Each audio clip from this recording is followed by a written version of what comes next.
Welcome back to Shall We Proceed podcast. I have a good show today with some amazing men that I highly respect and care about, and I bully them to do shows with me all the time.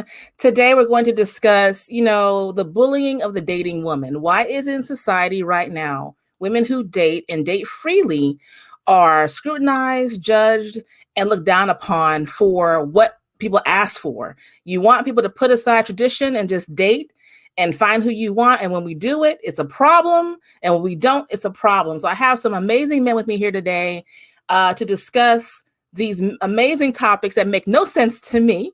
First up, I have Dr.Faraji Touré. How are you? I'm great. How are you? I'm good. And we have Jason Phillips. Hey, Jason.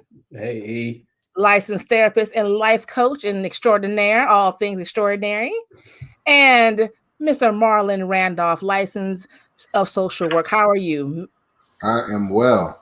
So Faraji Touré, I'm sorry, Dr. Faraji Touré, please tell everybody a little bit about you. Okay, well, I'm Dr. Faraji Touré. I am a doctor's of education, and I also hold a doctor's in theology. I am an author, a child advocate, and a consultant at this point. Originally from New Jersey, residing now in Texas. Thank you. Jason? Hey, everybody. My name is Jason Phillips. I'm a licensed therapist, life coach. Super excited to be here. I'm from Detroit, but I'm currently in North Carolina. Last but not least, Marlon. I am Marlon Randolph, licensed social worker, born and raised in New Orleans, currently working in the Houston area. Love to work with all populations, all groups, and of course the amazing Erlene Mangoat and her many platforms. You're so sweet. It doesn't get you any more brownie points.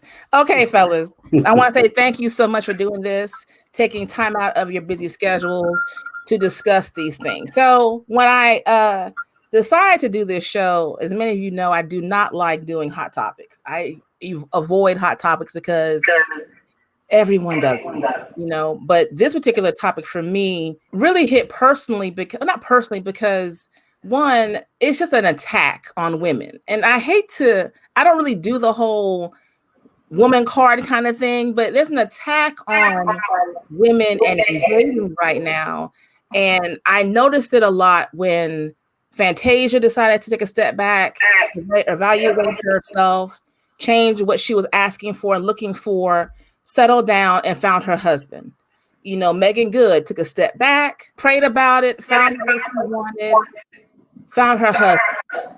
And Sierra took a step back, asked the Lord what she wanted, however she said she did her prayer, found who she wanted, now she's happy. All these women, besides Lori Harvey, are married women who have taken a step back, healed who they are as women, as people, figured out what they want to ask for, and then enter the dating world.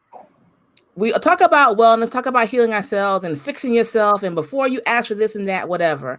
Megan Good has no children, but all of a sudden now she's not good enough to have a man who is a man of God or a speaker. Fantasia is married, and has children. So what? Sierra, you dated Future. He's no good. You knew he was no good. So why you deserve? So what? And so now Lori Harvey, the name that everybody talks about. I don't know what the baby does in life. I don't know what her career is. Okay, I don't know. But she's dated a few men in her short 23 years of life. And it seems to be a big topic of how she's dated and who she's dating. And now it's like everybody wants a Future, but you got Naima Michael B. Jordan, how she's for the streets. So I want to ask all of you lovely men, what is it?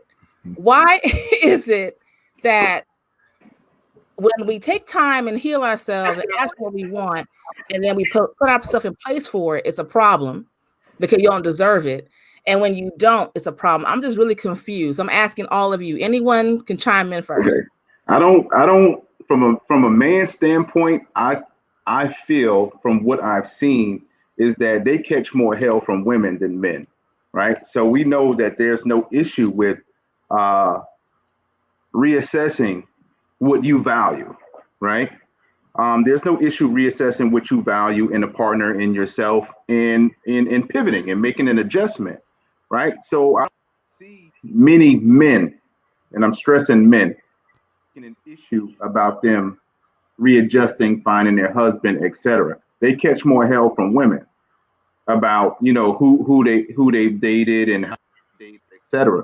Because we all had some trash in the past that we've dated. You know what I mean? We've all had made some wrong decisions, whatever that is, and then you pivot and then you find the right one. Once you get intentional about what you want in a partner and you heal yourself, etc., you'll find that partner. You know, but I think they catch more hell from women than men in regards to who they've dated or whether they're worthy of having a good man now. You know, so there's, you can't be stuck in a box to where you for the streets and you just supposed to stay for the streets, or you come out the gate making good decisions for your life. That's unrealistic. I do agree. Women, I think a lot of us have planted the seed in y'all's brains of what's good and what's bad. And I think a lot of it has to do with how we're raised and what you're not allowed to do when you're younger. You're mad that somebody else is doing it. So it's like you pass that judgment of what right and wrong is when it comes to dating. But I also feel a lot of this comes from from men who really are not able to attract the women that they really want. So they throw all this judgment out here. And I know that sounds petty and ugly, but to me, if you're a married man, why are you worried about what somebody else is doing? If you're a married woman, why are you worried about somebody else is doing? Why is so quick that she for the streets? Or all of a sudden, Sierra dated all these people. Now she want Russell. She really don't want Russell. So how do you know what she really wants? So why is it because she made one bad choice and had a child that she's no longer worthy of love from someone of that caliber? It's baffling to me. Yeah, it's baffling to me too. Yeah, I believe it's a couple of different things that go into it. One is a sense of insecurity within those individuals who are making those judgments on those people and what society creates as a norm. And so many of us are stuck in that matrix of what society standards are versus what your personal standards and beliefs should be. So when you talk about, you know, the Sierra situation and her values and what she experienced versus the common person who's not in the limelight, who can't see that. So of course, since they can't understand it, they rather talk about it in a negative way.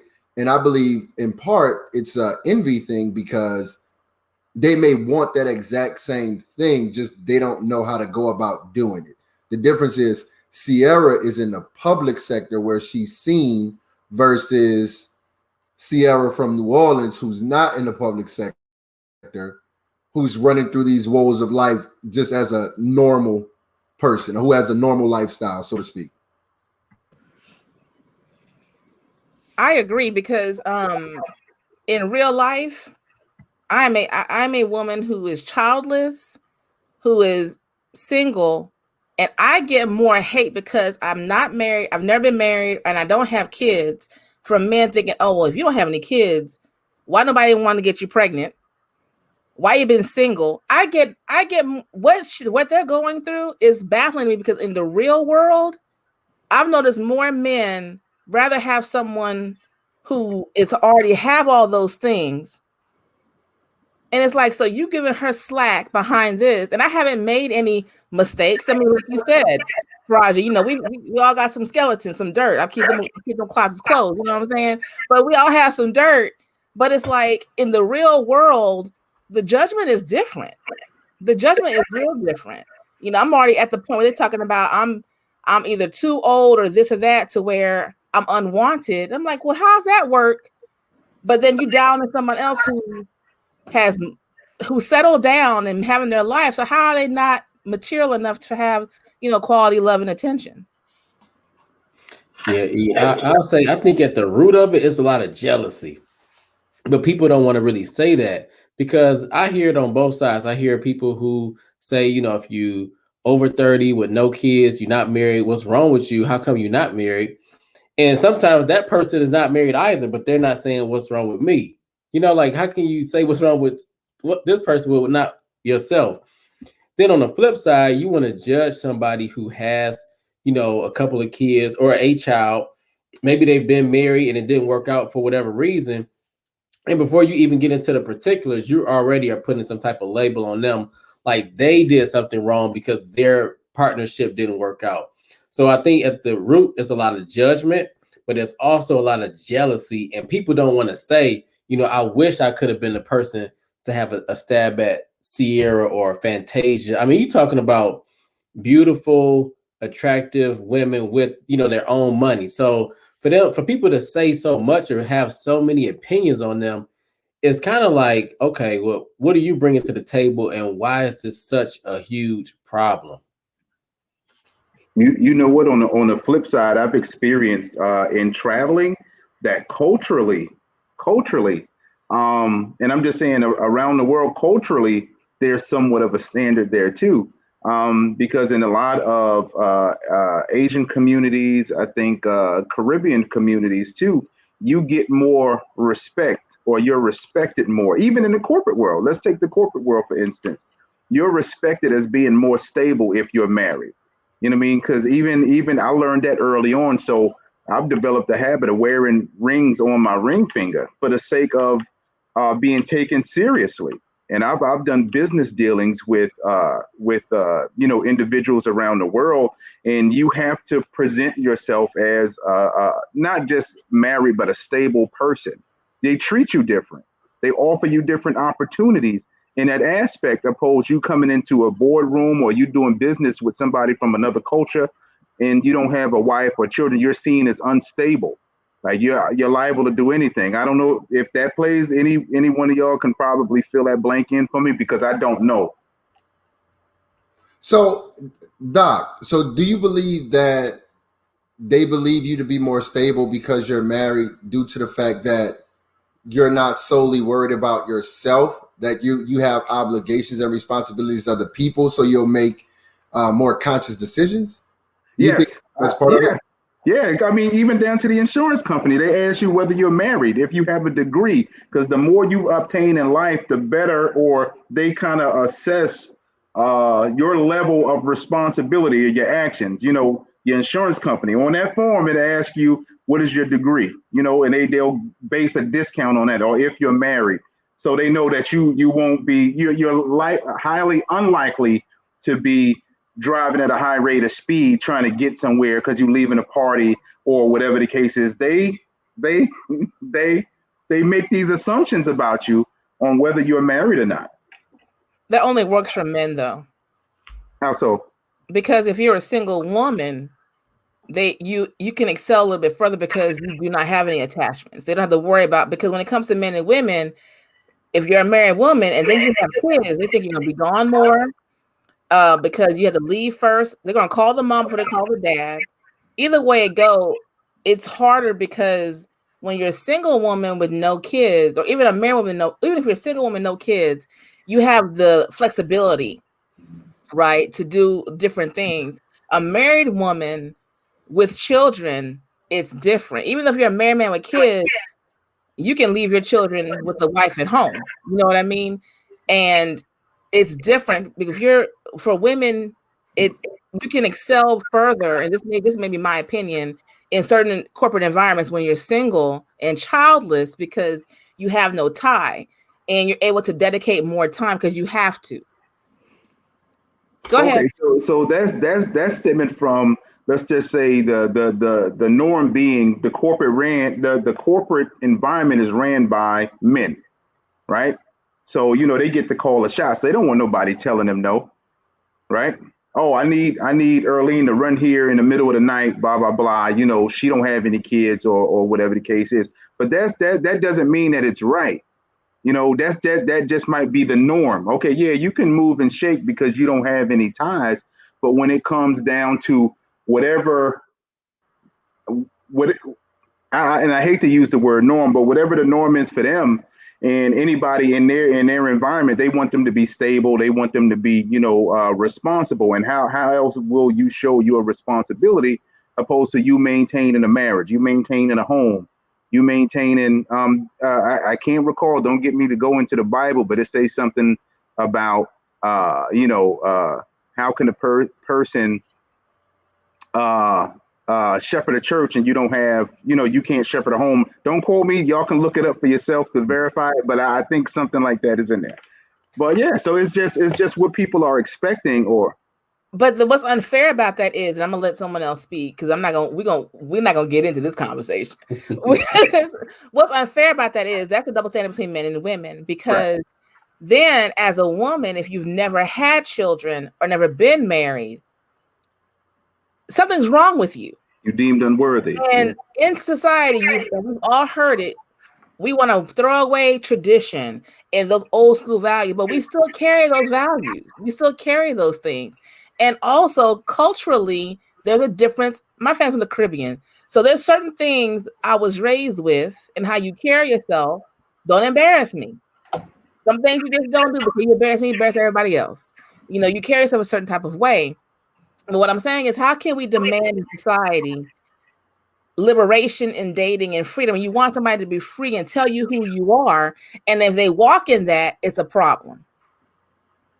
Why is that a problem? Why is it that let it be flipped and let it be a man in society, which is true, celebrities who date multiple people and get no slack for it? Men choose not to get married, get no slack for it. Have no children, get no slack for it. But as a woman say, well, I don't want any kids. What's wrong with you? I don't want to get married. Ooh, what's wrong with you? Nobody must want you, huh? Who said that? Right. I'm a hot ticket. What you talking about? What do you mean? You know what I mean? But why is it? If I choose to date Marlon today, Jason tomorrow, the next day, that's my business. It doesn't mean that we're having sex. It doesn't mean we're committed to be on dates. But society tells you she's for the streets. So I'm gonna jump in. E, I would say this. I think there is the double standard, but you have to look at who's holding this double standard. So for women, if there's 3 women on this panel and I've dated all 3 women, a lot of times that looks like, okay, well, women want Jason for some reason. Let me see if I can be the one. Whereas men, we may look at, oh, E's dated all 3 guys. None of them wanted her. No, I'm straight. So it's just a different mentality on it. And we have to change that, including, women too. And that's true. That has to be changed, because for some reason men are more desirable the more you have. But that's just how it's been. It's always been that way. But you have men now in society saying, I don't know why she lying about what she like, what she don't like, what she do. Be honest. And when you walk in that honesty, the new term these young folks got, she for the streets. Or she not wife material. You're not even married yourself. What is wife material for you? Everybody's standard of what a wife is different. And a husband. Do I want some man who's been out there who's been with half of Houston? Will I ever know? I don't ask them questions. You know what I mean? So why is it that in dating we have that? I think it is jealousy. I think it is a lot of things. But where does it come from? I'm asking you, where does it come from? I think like Jason said, it's that. I think it's jealousy. I think it's insecurity. You know what I mean? Some people, like for men, not that our ego is more fragile than anybody else's, but again, we deal with fragility sometimes in regards to if you're the type of person that cares about somebody's record, right? Somebody, who they've been with, whatever, because we all innately carry this thing to where we want to compare ourselves. We want to, what they call a pissing contest. We want to see who was better, who was bigger, who was, that type of deal. And if you care about that thing and you say, okay, well, you're with me now, but you was just with him and it didn't work out. Well, what happened? Because subconsciously I'm comparing myself to him. And that's not a good thing. That is rooted in insecurity to a greater sense. But for me, I just can't fathom somebody making a right choice for themselves. Now, I have the personal experience to know somebody that's dear to me that kind of relationship hops. Before her husband was cold in the grave, she was engaged to somebody else. And I'm just like, and you address that like, yo, what is going on with you?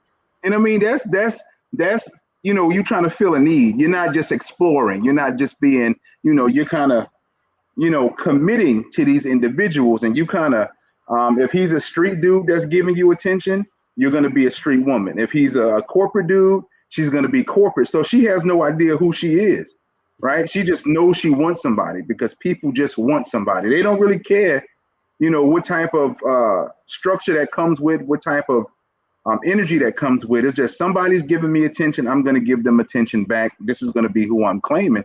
And I think to some degree, in maturity, we all kind of go through that.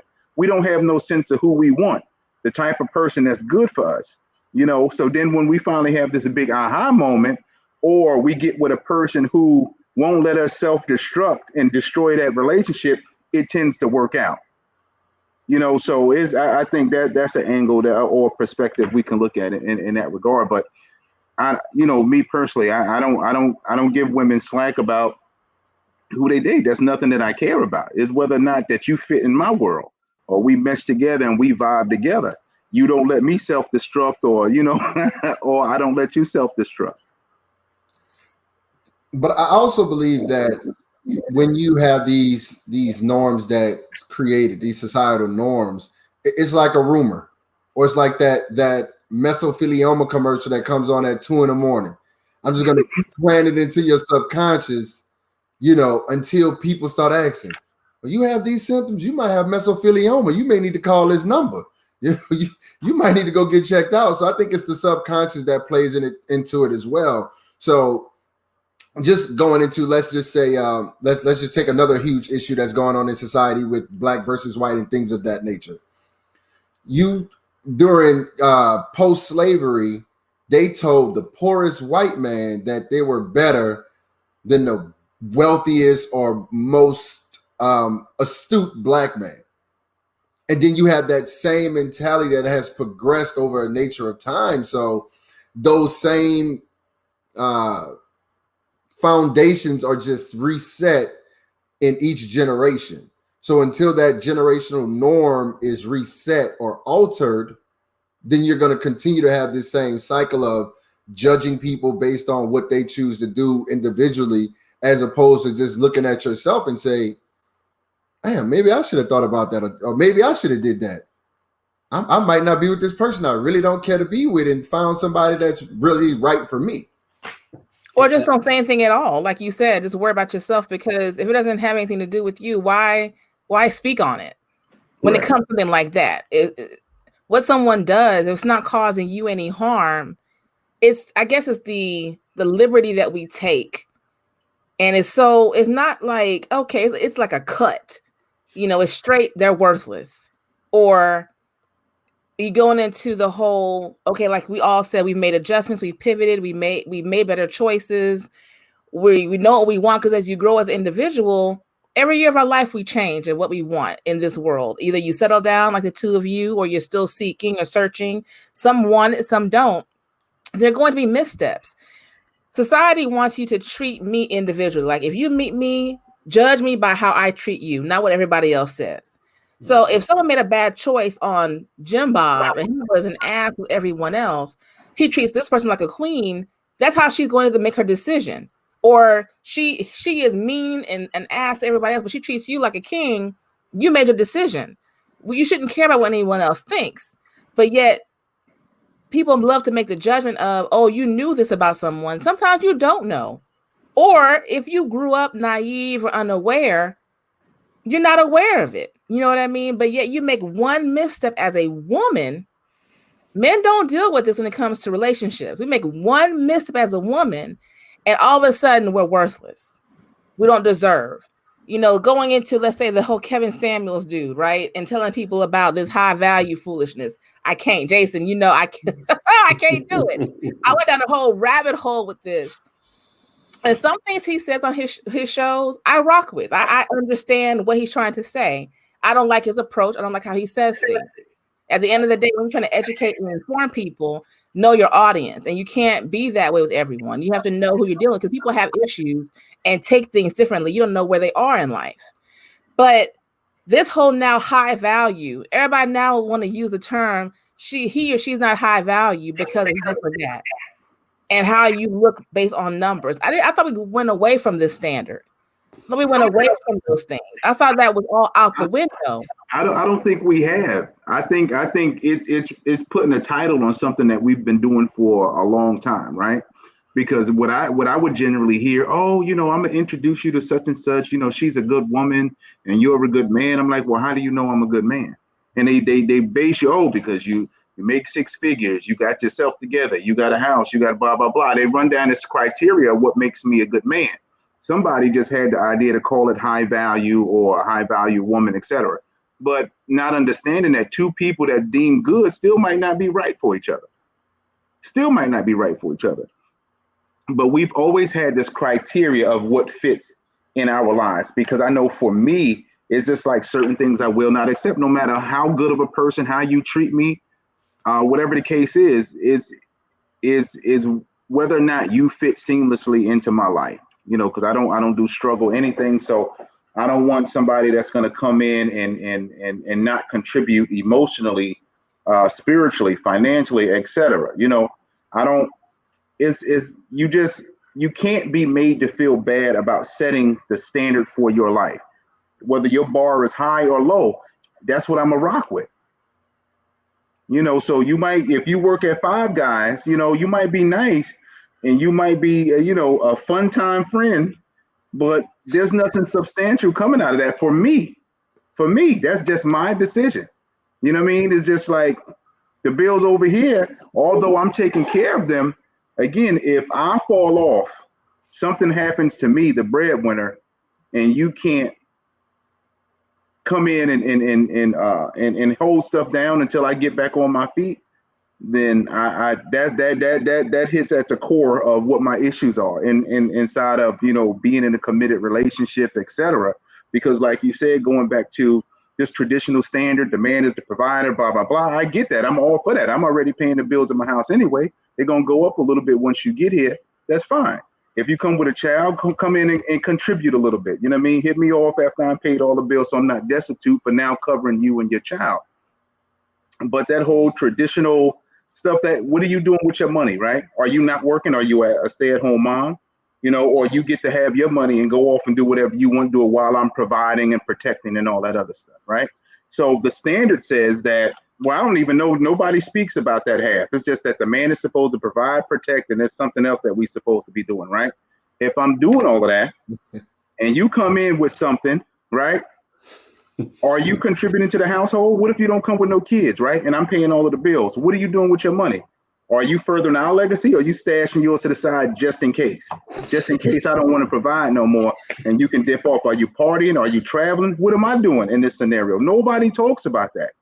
It's just that we have to provide, protect, and whatever that other thing is.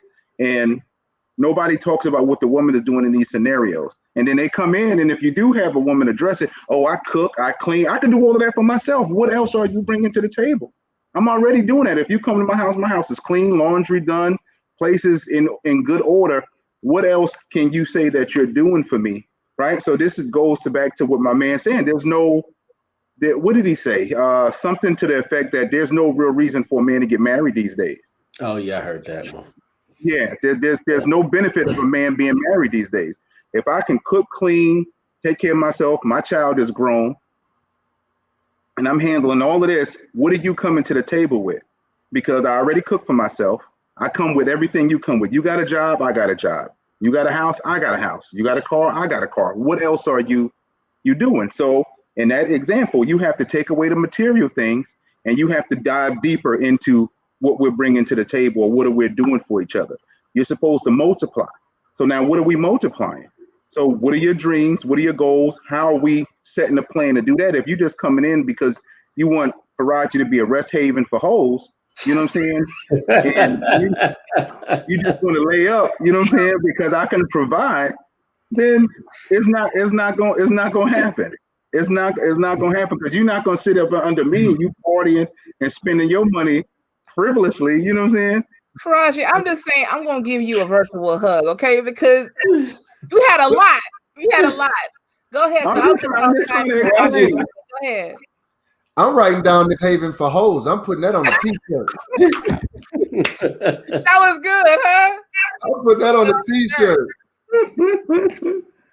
Oh man, I want to say this. Bud, were you gonna say something? No, you got it. I was just gonna say, going back to the question about like, how do we change this? It's gonna take some women of that stature like Sierra, Ashanti, Fantasia to really change this narrative, because the norm has been set for years and years and years. Think about, like, from a basketball standpoint, we looking at LeBron James as being, arguably the greatest, right? But he's played for 4 different teams or 5 teams and 4, over his career, something like that. That was never, people of, that great weren't winning championships, still getting the same respect until he started doing it. And then even after he started doing it, it still has taken years for us to get used to it, because he caught a lot of slack when he left Cleveland, went back to Cleveland, joined up with, D Wade. My point is the same thing for women. It's going to take some women to, have different relationships and have things work out before society as a whole starts to look at that as this is okay now. So right now they're just in a spot where they're getting judged and they're getting scrutinized. But who knows, 10, 15 years from now, after more women start to do it and actually have success with it, then it won't be so taboo. But, just like in the league, if y'all, watch basketball, it's still, people weren't hopping and joining these super teams, but now it is very much the norm and it's okay. Do you think is indicative? Do you think, and this is for you, Jason. As a matter of fact, Marlon, you can answer as well. Do you think is indicative of an age range? Because when I think of these conversations being had, I'm thinking primarily they're in an age group younger than myself, and I'm 46 years old, right? So I'm thinking that it is this young group that's kind of seeing things different, right? So they've coined this term for the streets, and whether they're wifey material or not. People in my age group, we understand that people come with a past, right? A lot of my friends, they grandmothers and grandfathers had whole separate families on 2 sides of town. You know what I mean? That type of stuff. So, do you think is an age thing? Because when I hear people in my age group speaking like that, they're kind of taking cues. They're kind of celebrity watchers. You know what I mean? So they're keyed in on this younger demographic that just don't see things the way we see it. I don't know if it's just age. I'm 36. People around my age say the same things, right? So they don't want, somebody who's been with X amount of people, or like E said earlier, they're looking at you like, why are you not married, or why do you don't have kids? But then if you do have kids, well, why did it not work out? So it's like, I'm damned if I got kids, I'm double damned if I don't have kids. So I don't think it's necessarily an age thing. I think it's a maturity thing. Okay, agreed. Yeah, I think it's a maturity thing. I believe that it's been the same thing over the course of time. The terms just change. So if you look, she was a skank, she was a hoe, then she was a thot, now she for the streets. So I don't think it's an age thing. I think just with each generation, the term changed, but the definition remains the same. Right. Because when you say a thot, it's that hoe over there, but it's commonly associated with women. Until somebody said, no, there's male thoughts too. But to get back to the original point with high expectation, was it high expectations or high value? High value. Yeah. I believe there's no set, there should be no set criteria for high standard, because we all require different things when coming into a relationship or dynamic. So like the doc said, he can provide all these things for himself. So what are you providing? What are you bringing in to help elevate and evolve us collectively and both individually? Now, when it comes down to the situation with what's her name? Lori Harvey and Sierra and Fantasia, I believe consistently sharing their story and their exposing how they got to that point, as opposed to keeping this mystique and allowing people to just run with whatever they think may be the case, that's how you continue that narrative. So until you speak on it, like the whole Colin Kaepernick thing, where we thought he was going to be the next revolutionary, but then he was so silent and quiet, and every now and again he'll pop up and say something or make a public appearance, when we had in our minds, we had this whole expectation of the next Fred Hampton or Malcolm X type figure getting ready to make this paradigm shift, when it's like, oh wait, let me keep this mystique, let me keep you thinking and guessing, when the people are waiting to feed off of this movement and this wave that you've created. So I think that they have to become the leaders of this new dynamic to make it more comfortable for the normal folks or the non-wealthy, because they different rich, right? So I think I believe that it comes to that. They have to get to the point where they're willing to share the information and experience, as opposed to allowing people to come to their own conclusions. And then now you have all these different groups of people choosing on what parts of it they want to believe and what parts they want to take and share and have conversation with their friends. So I want to pose a question. I agree with what you said about there should not be like this across the board thing, right? But we all get to choose what's high value to us, right? Okay, I agree with that. Yeah. Yeah, and I would say, I guess if we're talking about the high value thing, because I have some people who are close to me who really respect what he says. I know he is. and when they gave me, this is just to kind of like normalize how different we think, right? When they gave me what his 8, 9, and 10 was, it was baffling to me, because it was not my 8, 9, and 10. But then my other boy, it wasn't his 8, 9, and 10 either. Like, so everybody is looking at attractive women, women with money and all this, kids and no kids. We still looking at the same women and rating, if we're gonna rate them differently. I mean, let's be honest. Like, I remember being in middle school, we got in super trouble for rating all of the girls, and we put them in body, looks, face. Y'all know. So we have moved. I think as a society, we have, especially Black men, we have moved away from the whole numbers thing, right? Like we maybe terms, yes, but it's like a 7, 8, 9, 10. No, we really not doing that. Yeah, barbershops, that's not happening. I just think this is my thing when it comes to information and what we put out there as creatives.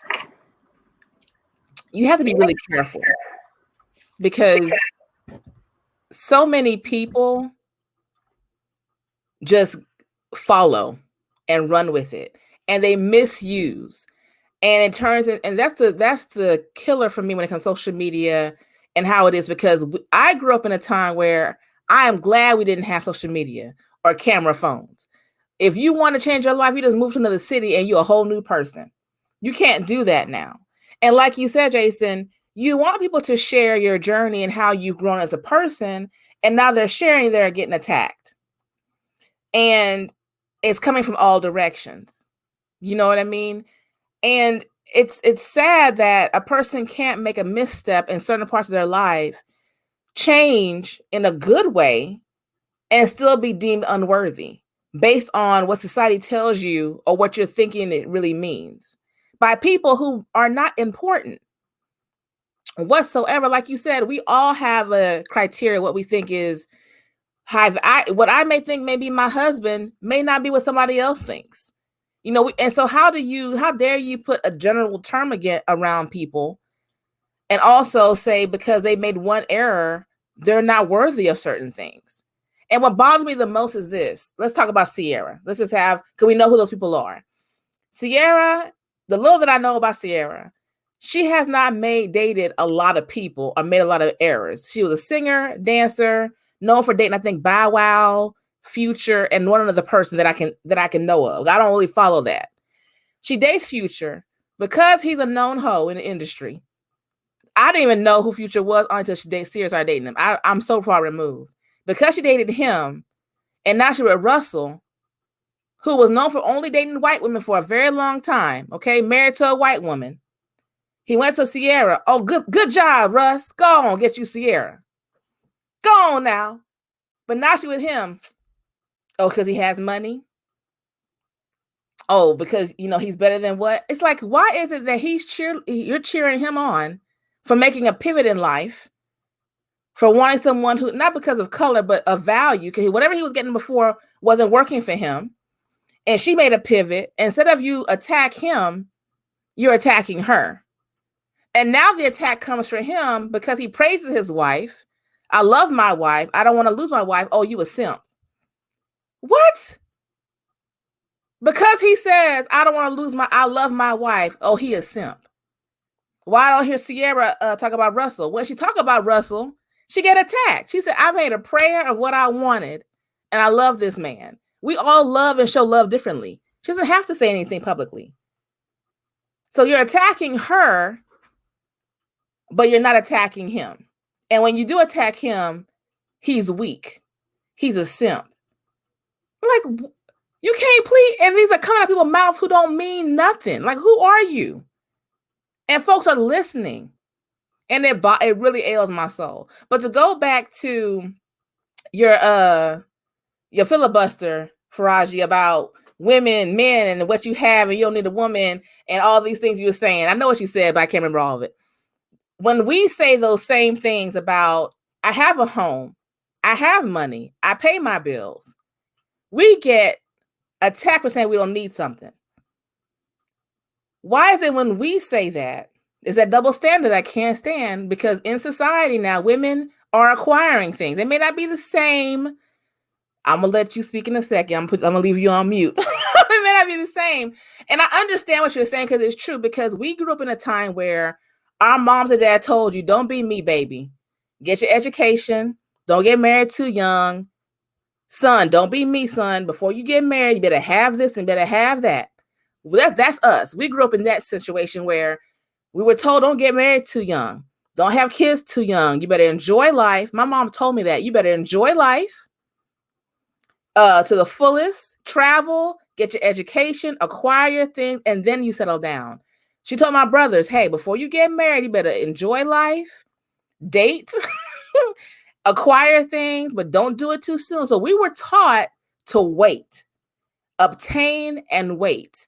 And that has been who we are. That's why so many of us, I think, now have waited so long to settle down, because we were told, don't struggle like we did, do better than me. And we've taken it to a whole nother level to now where young men, my mom taught my brothers how to cook and clean and do all those things. But it goes beyond that, because we're not only here to cook and clean for you. And a man's not only here to pay your bills. It's more than that. But when we say, when we make it the basis of, hey, I have a house, I have cars, I have a good job, so what's the point? Because men want to feel like they're needed, so do we. But when we make that same request, it's a problem. Your standards are too high. You need to lower them standards. Well, how you look? Are you in shape? Because living in Houston, out here, men leave with their pocketbooks. Women gotta be pretty. She could probably be a worse person. Ain't fucking you right, none of that stuff. But if she pretty, she on somebody's arm. You know what I mean? And it doesn't make sense. It doesn't make sense to me how when we make these standards of what we want, because we actually can, like for me, what I require, I can do for myself. And that's the way it should be. If I can do the same thing for myself, you should be able to do the things for me that I can do for myself. And that's a problem. They're telling me I shouldn't make those requirements. And that bothers me.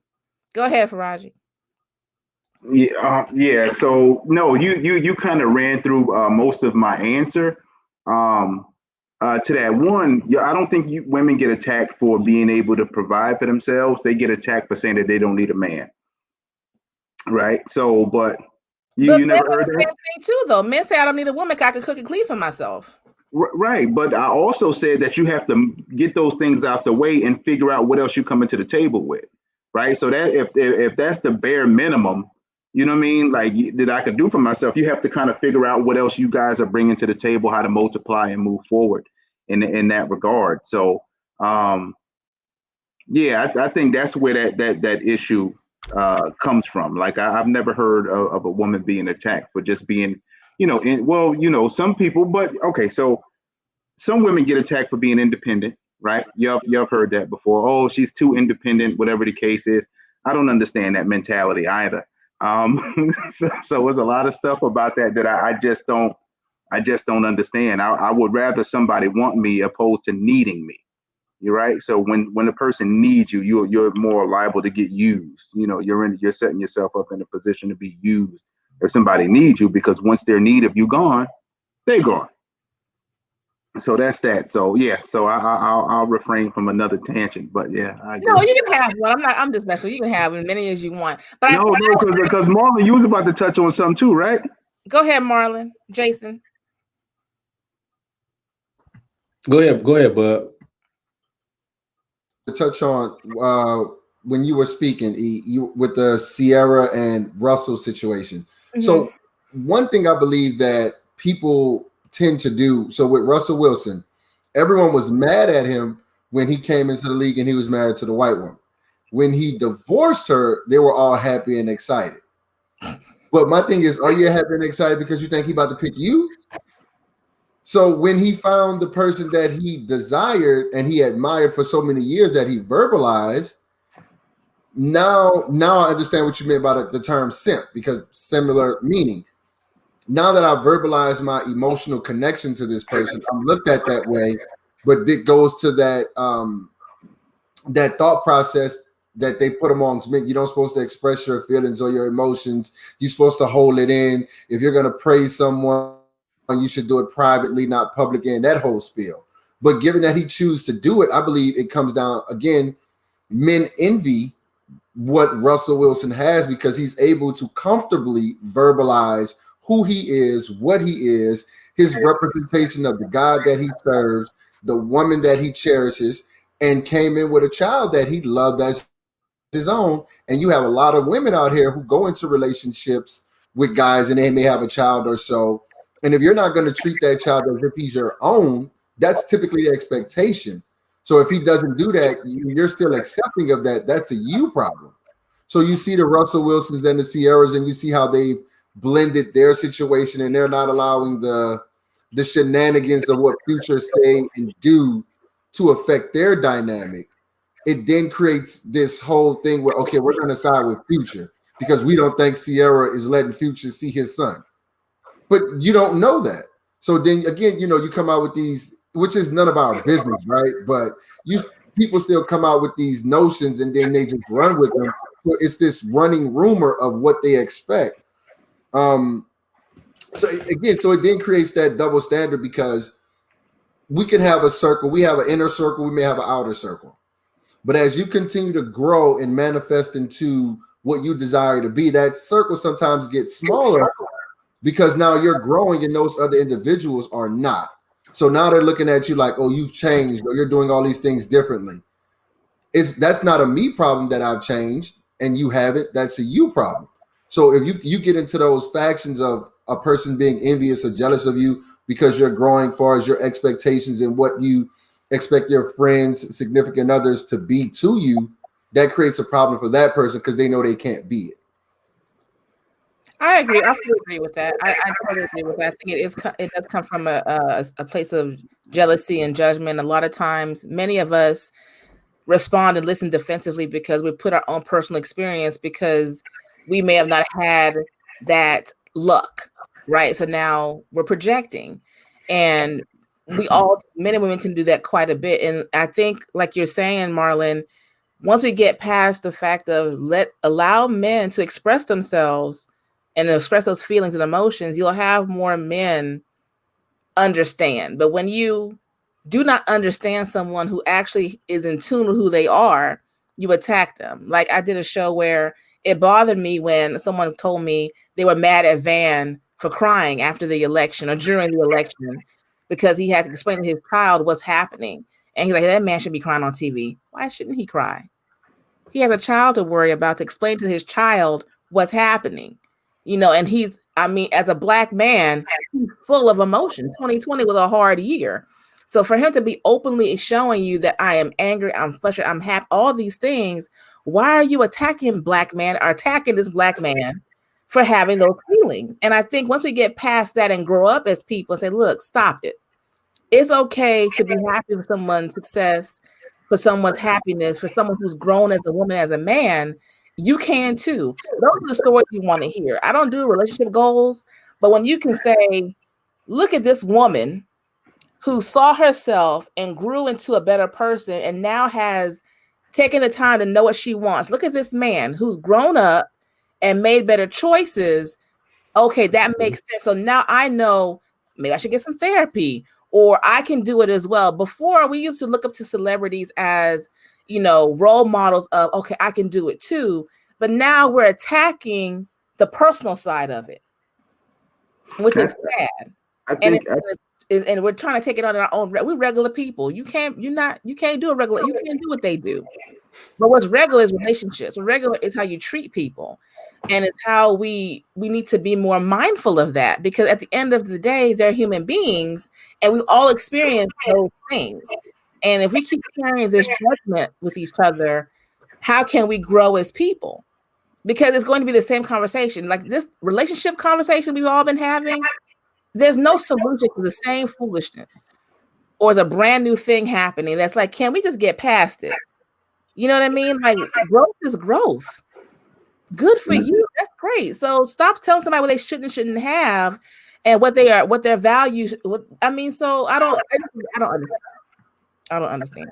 Yeah, so that's what I was about to say. That's kind of like hitting a moving target, because you would have to absolutely have to address those people that do that. We can speculate all day, but I don't think anybody on this panel is sitting down celebrity watching, worrying about what any celebrity is doing. I mean, we're all professionals here, and we can find more than enough things to do with our time than the celebrity watch and worry about who's sleeping with who, whatever. You know what I mean? But I think it's foolish to think that we can actually change the narrative, because it's like that's so ingrained in what we are. And I don't know where, maybe y'all can help me, like, because I hate to say that this is what the system has done to us, made us kind of fight and bicker amongst ourselves about things that we need not even be bothered with. You know what I mean? Because I hear them tearing my man apart. Oh yeah, he's a cornball. He's corny. Why? Because he don't have gunshot wounds, or he don't have a police record. What makes this man corny? And the thing is, if we can think, let's all go back to our high school days, right? Anybody who, let me just say mine, because I don't know about y'all. So anybody who was popular back then have changed now, right? So they was popular, whatever they did to make them popular. They might have been the neighborhood hooligan, or whatever the case is, and they might be a professional now. They might have found God in some aspect, or they may have, you know what I mean? So they changed. So is just a shift that I don't know that we're getting stuck on, tearing people apart, when the natural progression of things. And like, even to your point, this is not even to play devil's advocate. Like, how did you learn that Future was a hoe, right? So that's part of it too. So you can advocate on the end of women.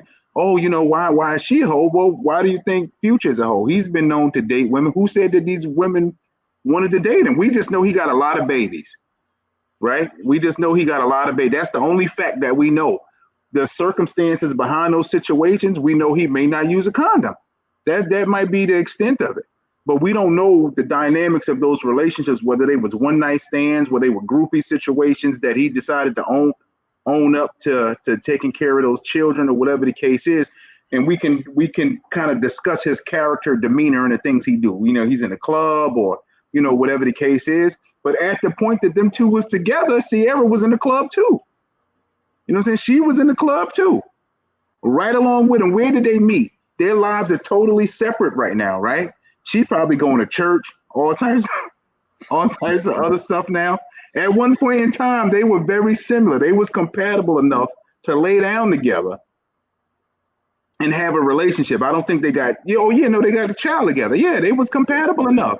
So yeah. She just, she just went ahead and progressed and pivoted, and he might be stuck. But those are two of the same people at some point.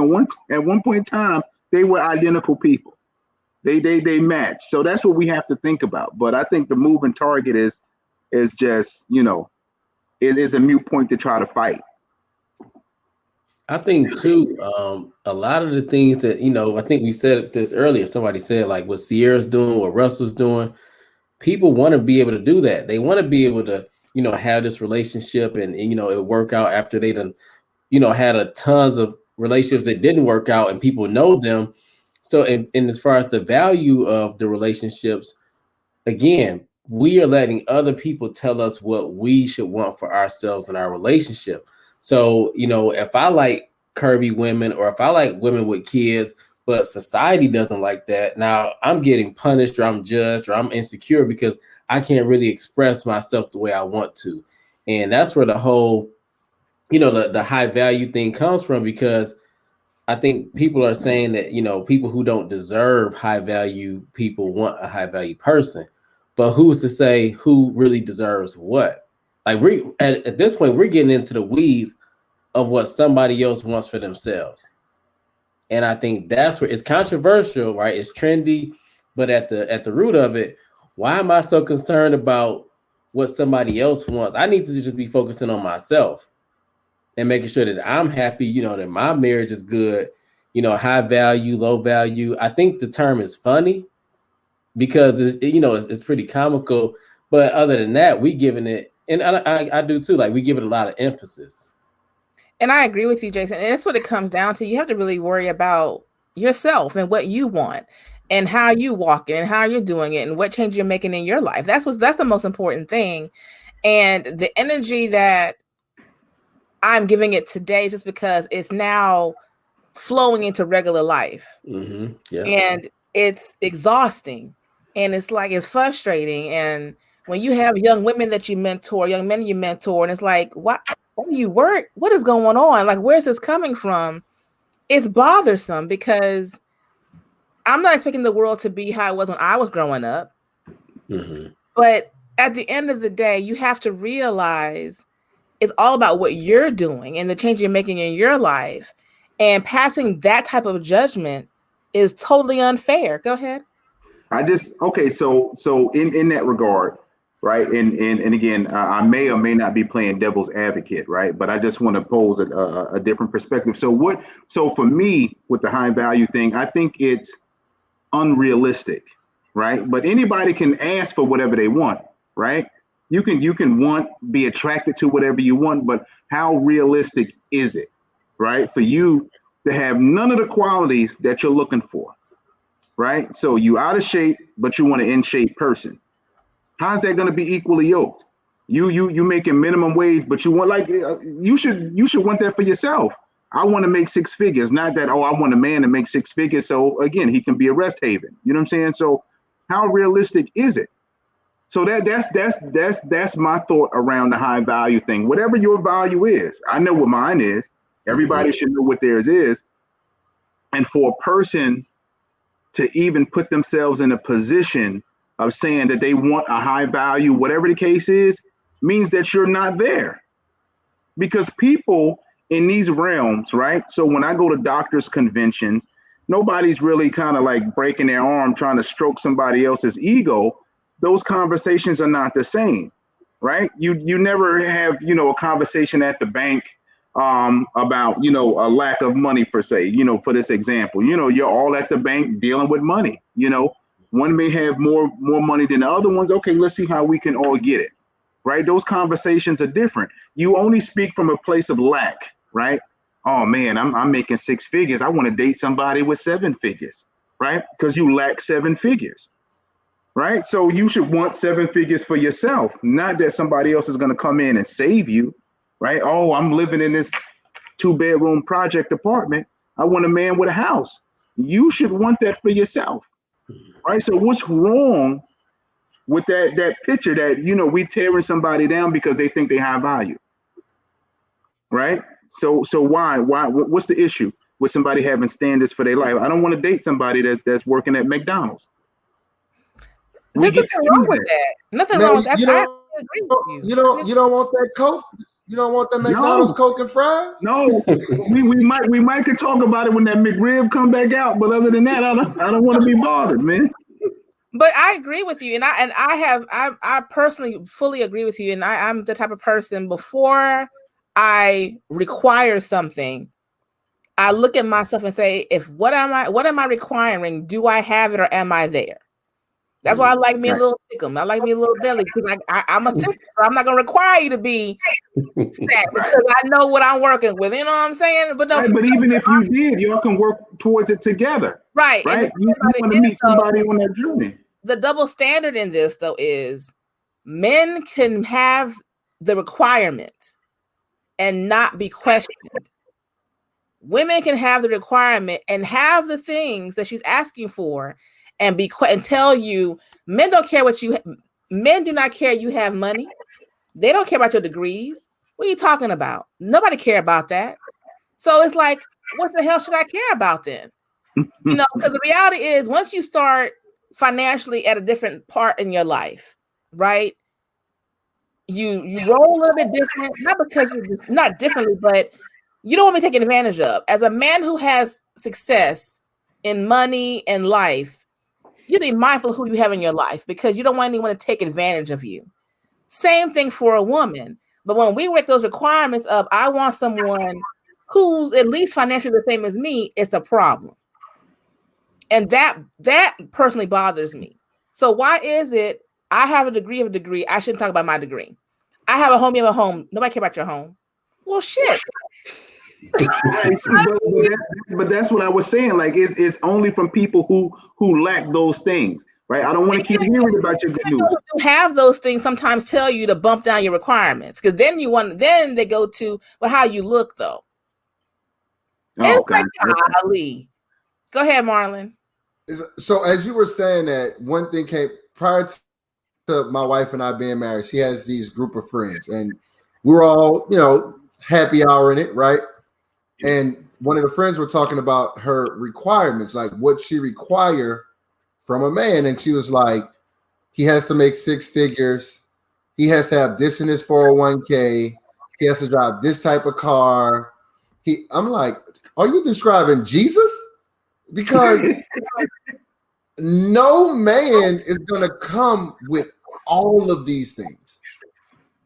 Like for me and my wife, I wasn't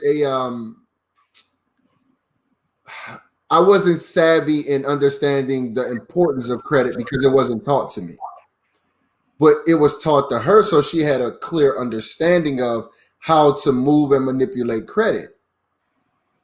So when she saw that it was something that I lacked, okay, let me show you, let me teach you, let's process of you getting to this point because your credit score matters when you're trying to do X, Y, and Z. Now, initially me not knowing that, I was like, shoot, well, my grandma told me if you don't have the cash to get it, don't buy it. But that was something that she put into me. So, and then there were certain things that I said, okay, well, you're not a person that you're always tense, you're always thinking, you're always working. You have to be able to enjoy some of the money that you've made. And we've had that balance of learning each other in those aspects. So when you have a person who have these high values of like what you're describing, and I asked her, I'm like, well, okay, if he got to have this kind of car, but you driving a Honda Accord, make that make sense to me. And she's a very successful person. I guess what society considers success for his job, money, things of that nature. But I can't speak to what type of person she is in a relationship. I can't speak to her ability to compromise in a dynamic if it's physically, emotionally, spiritually, financially, because if you're requiring this guy to have all these things prior to even getting to you, like the doc said earlier, I can do all these things for myself, woman. What are you bringing? Or the other way around, I can do all these things for myself, man. What are you bringing? So to me, it gives that like, okay, I want this guy to have these things because in a sense, it's an upgrade from what I've had in the past. Mm-hmm. So that part of it is just like, it makes no sense because society is creating this whole expectation of what we should want when, like Jason said, you should be thinking what I want. And I wrote it down, Jason. I'm gonna text it to you because that's a gem. But I think y'all know I keep my notepad. I gotta take my notes. I think I agree with you, and I think a lot of our requirements come from a place of hurt because we didn't require or demand in our last one, or something happens, and now all of a sudden, shit, That's you not true. have bam, bam, like, hold on, this person know you. Why are you putting upon someone brand new, whoever that may be, what you didn't demand the first time? And it goes back to what you said, Faraji. Look at yourself, acquire those things for yourself, and then everything will kind of go into place. Once you have those things, you kind of fit into certain type of environments automatically. Right. Depending on how you roll. I'm not saying you downgrade or upgrade, but if you move are different, successful, you attract success to yourself, right? As you acquire things, you have to move and shake differently because you have to have meetings. You meet different people. That's why so many friends sometimes think, "Oh, you changed." No, I'm just growing. I have to grow into my environments. Not that I'm downing anything else, but this is the environment that I'm in. But I feel a lot of times when women make these standards and they do not have what they're requiring, and even in dating, he better buy me this, that. Can you buy yourself those things? Right. You cannot buy the things you're asking for yourself. If you're not already carrying the purse or wearing the shoes or wearing the clothes, when he sees you, he already knows. And not just for the date outfit, because some women buy things just to impress, but like, this is who you are. You know what I'm saying? Then that's when I think some men are like, "Ooh, I like her, but I can't roll with her." Hey, what I mean? That's a lot of it comes from that. I think a lot of it comes from, I know someone right now who has had bad relationships. You know what I mean? They have not made great choices. Sweet, beautiful young woman, just made a target. Has to be. I don't know what it is. Just something's not right. But now she has these requirements. And I'm like, you're just making requirements based off of what you didn't speak up for when you were younger from other people. Mm-hmm. Now you have someone who's not like anything else you dated, but now you're giving him the hell you should have gave someone else. And that's unfair. What you're demanding from this person probably will come to you willingly, but now you're making it as if, you know what, because everybody else walk over me, I'm going to demand these things. Or my friends have this, or they're looking at the friends having a girlfriend. Well, I need to make those same requirements as well because, I need to fit in. Go ahead. I cut somebody up. I apologize. Who was I cut? So I wanted to add on to that in reference to when you said with a woman, if these things that you're requiring, can you get them yourself? So when my wife and I started seriously dating, and I'm seeing Louis bags and Tory Burch loafers, I'm like, I can't afford I can't afford this right now, the way my lifestyle, with my checking and savings set up. But over the course, and I kind of questioned myself in a relationship early on. I was like, well, I can't do these things financially, but I know I come with these other things, right? Now, over the course of the past 7 years, that has changed because those first few years, she didn't send me, oh, I want this bag, or I really like this shoe. And now it's like, hey, what do you think about this? And I'm like, okay, you sent me this now because you know I can pay for it. But it didn't hit me till you literally just made that reference. Because we're considerate. Women like that, we're considerate. We're not with you because of what you're going to buy for us. And I think a lot of men forget there's more than not, we're not here for what you can buy for us. If we can do it for ourselves, we probably genuinely like you. And you're providing the emotional and the intimacy we like. That other part, if we know that you are driven and you're on it, the greater will come later. We're not worried about that. And we'll never pressure you into, why would I pressure a man who's working at Five Guys to buy me a Louis? And I know that's probably going to be his whole month check or 2 months check. We would never do that. But I think, like you just said, you had to catch yourself. I can't do this.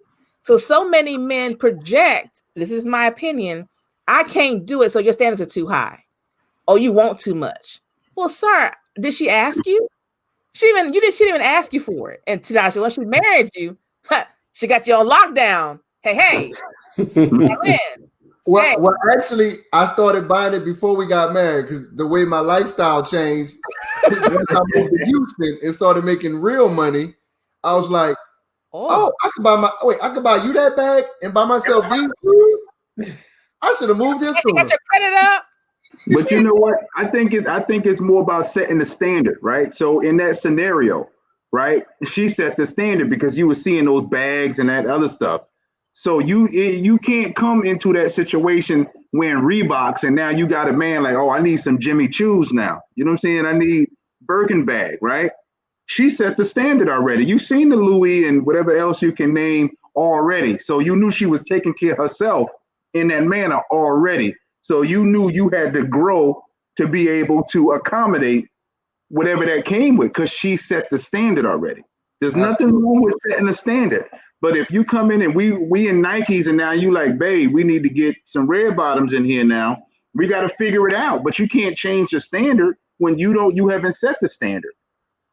You have to grow into that standard, right? You have to go ahead, Jason. I was gonna say, Dr. Faraji, you're right. I don't mean to cut you off, but women and men do set the standard, but it's just on us to accept or deny the standard. Sometimes we try to go with it when we really can't, and that's when we get ourselves into trouble. But I also want to say this conversation is great, E, because there are so many people, outside of the four of us who don't look at things this way, or they have different opinions and views. So like we have to have these type of convos so that people can say that, like, the high value stuff is not what it's all chalked up to be. The double standard is slowly changing, or it needs to change. But without us talking about it, like really, really like getting in depth, people will still go on and think that, Sierra's this or Future's that or whatever. So I really want to say that first. Also, speaking from what we want and what our standards are, a lot of times the people who say, you must have this, you must be this tall, this short, this wide, whatever, those people usually, when they speak from a place of lack, they don't get.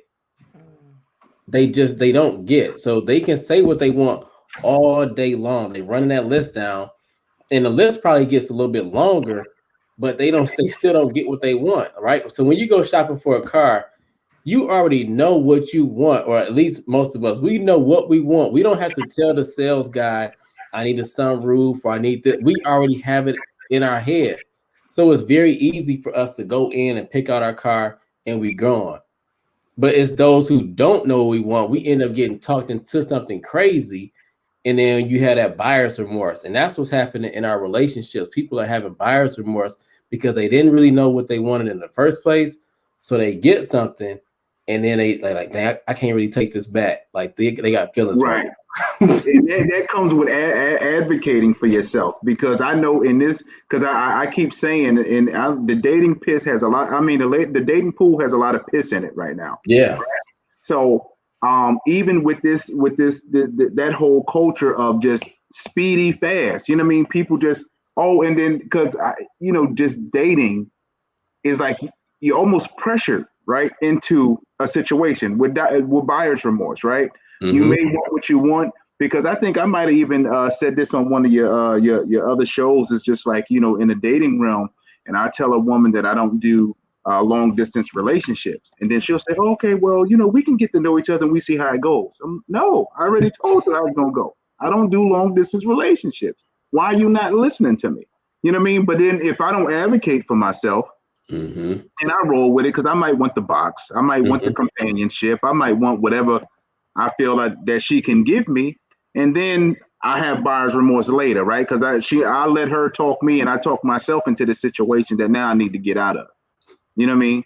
Yeah. And so I agree. That's a good analogy, bro. I appreciate that, because you right. This is buyer's remorse, like. Mm-mm. Jason, drop it. I want to take this back. Marley, write all this down. You got this written down. I do.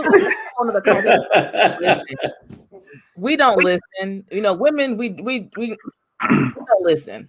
Because men will tell you what they want and where they're coming from, and we think we're going to change your mind. I get issues when a man doesn't say, like you just said, I just want to get the box, maybe. So some men don't say things, and then take away the power from her to say, if I had known that, I would have either said yes or no.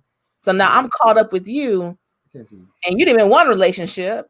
and you was walking around you acting like you wanted one. It's a whole other conversation though. It is. Yeah. So let me ask all of you this. We went over, and I just only use, for the clarification, only use celebrities because everyone knows what that is. So when you have that conversation and listening, if you know, you understand, okay, I know what they're talking about, so you can kind of have reference. But this goes in any part of life. I want to talk about the sexually confident woman really quickly. And in music and in media and just regular life, when I've grown up, I mean, I'm a youngin'. I've grown up, and you have men now say, just say who you are. Don't hide it. If that's what you like, be free. Say what you have to say. And now when they say it, it's a problem. If they say it musically, if they write about it, it's a problem. I want to know from you men, honestly, you want us to be honest about who we are sexually, right? And what we like and how we roll. But yet when we express those things, we get put into a category of only fuckable, only dateable, but not this or that. All men don't do it. I know that. But why is it you say you want us to be honest about it, and then when we're honest about it, it's a problem? The ego more than anything else is the ego. Because we don't. I don't know. We tell ourselves these fairy tales, and we brainwash ourselves that the girl is, a princess. She's the queen to us. But there was something that I was told growing up. They was like, that good girl for you been a hoe on somebody's block before. She's a good girl for you now, but she's been a hoe on somebody's block before. You know what I mean? But we don't. Our egos are so fragile because we know that if you're 40, 30 something, even if you got kids, we fool ourselves to think that, oh, she hasn't been with anybody. She hasn't had these type of experiences. This is my good princess, this is my queen. She did nothing. We want that fairy tale version of a woman, and we get upset because, okay, so there's a part of the ego that says, oh, I want her to be sexually expressive because she's going to fulfill that whole need I had. She's going to come in my bedroom and do all the freaky stuff that I want her to do, but she only need to have done that for me. I need to teach her how to do this freaky stuff. She don't know nothing else before me. She was virtually a virgin or a born again virgin or whatever the case is. That's our ego. That's a man's ego. So yeah, tell me so I can know if your freak match my freak, but I don't want to know that you freak somebody else before me, even though we 50 years old and you got 4 kids and he wasn't putting it down like I'll put it down. I have you doing stuff. That's our ego. Crazy. It bothers me, but it's crazy because when you, and then she lied about it. Oh, they lying about it. Or it's like, you damned if you do, like you say, it's ego. And also it's that embedded thing society puts in your brain, either in church or your home. Good girl. They don't do this. So you can be out there sowing your wild oats, sow it up, be fruitful, multiply. You know what I mean? Like the biggest thing could be like the show Bachelor, even though I didn't really watch it. He has all plethora of women to pick from, right? This one man has 25 women. They may have the romantic date, but the girls who go on are judged because you're going on this show. Oh, she went in that room with him. He went in the room with 15 other women, but because she went, you're judging her. But it's just like with Flavor of Love, right? I mean, listen, I'm not a big Flavor Flav fan. I don't dislike him. But, 10, 15 years ago when he had his show, I'm like, this dude is looking like the man, right? Hoops. I forget the other one that he chose. Oh, Delicious, because they were both from Detroit. And I'm like, this is Flav. And he had all of them fighting over him and everything. So that just lets you know that is how society looked at. Like Flavor Flav was the man. Hey, I'm just saying. But I wish we can get away. I mean, like what we've been saying today, if we could just get away from, in the ego thing, men just they got to deal with it because women don't do that. We may say you community, whatever, but at the end of the day, we don't really, as long as you really weren't with a friend of ours, right? Somebody that we know, we're good. You know what I mean? But like Faraji said, It's the ego thing. Like, how can you expect somebody to be 35, 40 years old and never, and if she doesn't, and if she hasn't, she lying. Like, you can't believe it. Like, she's telling you no, because there is the instance, and she must be lying. Oh, she's single? She's not really single. There's somebody. She really maybe have no one in her life. In 2020's Corona streets, people will sit at their home doing nothing. You know what I mean? So I think it's you're damned if you do, damned if you don't. And I don't know how we can get away from that, how we can change that narrative and get people to thinking like, stop that. It's just not helping the situation. Go ahead, Marlon. So I believe it's a few things with the issues or perceived issues with the sexual confident woman. One is, as men, when you have these conversations leading up to the sexual interaction, and y'all talking this big talk about, yeah, you know, girl, I'm about to turn you out, I'm about to do X, Y, Z, but then you leaving out her bedroom clutching your pearls and don't know what this woman did to you. and so now it's not even an ego thing. Your pride is damaged. Boomerang scene, huh? Because you talked all this cash money stuff, and now she have you looking and feeling different. And then so now you want to like, wow, okay, let me find a woman that's a little less, so I can have this mindset that, okay, now I taught you something, so now I can take pride in saying that I introduced you into this thing. So it becomes a sense of ownership to a degree. Like, I want to be able to own your sexual emotion and content as opposed to you owning it first. I want to be able to evolve it without giving you all the credit. But when you come in like that already, and now you sitting back looking at yourself like, dang, I didn't know she was gonna know that position. Let me go back to the lab. And then you come back that next time. Well, shit, she knew that one too. This ain't gonna work for me. Let me go on and just button myself up like the Boomerang movie when Robin Gibbons, Robin Gibbons just told Eddie Murphy's psyche down. He didn't even know what to do with himself. And then left him money on the table, like, here you go for your troubles. Yeah, Marcus, he was done for. For your troubles. I just feel that, you know, you have this generation, and I think it goes back to, you know, Faraji and I, we're in our 40s. So people in my age group, we already know. It's like we're not jaded in the sense of, but some of us get caught up in that conversation. Some of us do. But at the end of the day, we're at the age where we already know you're going to either have children or not. You're going to have things acquired. You're going to have this or that. You've been with somebody. You know what I mean? So we're not stupid. We're not jaded. But it's funny when you hear these other, like, you're trying to figure out, where are y'all getting this mindset from? I don't want traditional, but when she is or isn't, it's a problem. And then automatically, what is the whole negative talk is the quick cut, not, well, she's just not for me, or who, she got to be a hoe, she a thought, she this or that. It's like how, why does it have to go to degrading someone because of your own insecurity? I just don't understand how we get there. And to me, it's a distraction, because we can be talking about so many other things, and we keep going into a circle about these conversations in relationships, and we wonder why so many are still hurt or not forming. We have to get past that. Okay, we're holding ourselves accountable. We're doing our wellness check. We're healing. I'm admitting. So then how do you move forward? You don't want to move forward. I think it's I think so many people want to hold on to this negativity because they like misery loves company. They want to stay miserable. Because when you're happy, it's a problem. When you see people who have grown, made their mistakes, made their missteps, and grown as a person, you knock them down. I think Faraji had your hand up. No, that was Jason. I did. Okay. I was going to say this too.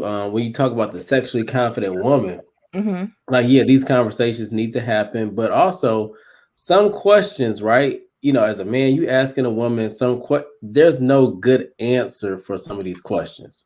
Have you done this? How many times have you done this?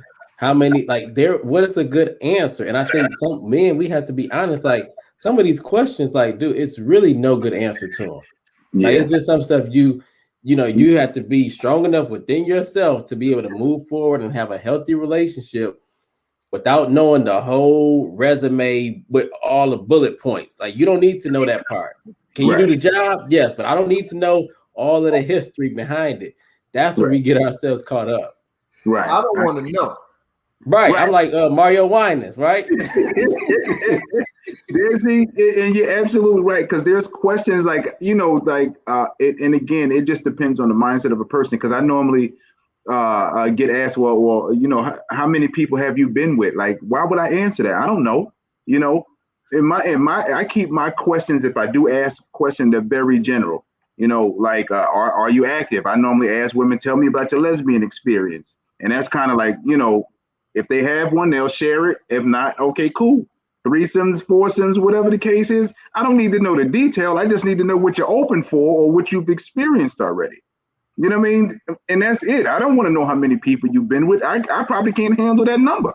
You know what I'm saying? That's all I'm saying, right? And you don't want to know like how far do they live for you? Because sometimes we get into that question asking syndrome, right? And then we can't stop. Next thing you know, you can't unknow what you done already asked. You're like, oh my God. Yeah, I only want to know, how safe were you? Were you rolling safe? Exactly. When your last time you had a thorough every STD test? What? Right.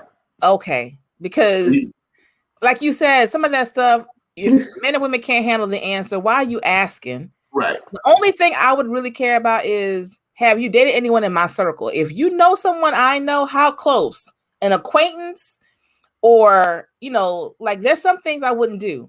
My best friends, most of them married, but I would never date. Their ex can be from junior high.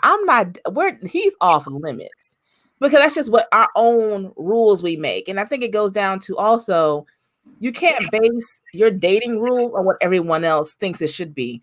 Whatever works for you, works for you. Even in relationships, there's no goals to achieve. Think about what works for you. If you want to be swingers in your relationship, swing away. If you want to be a poly it up. Whatever that, but that's your business. But when you open it up, people take the liberty to comment. Be strong enough to know how to defend it or just walk away from it. But I think people need to stop talking on people's relationships when it comes to certain things, and look at yourself. What can you handle? That's all you got to worry about. If it ain't got nothing to do with your bedroom or your home, don't worry about it. Right.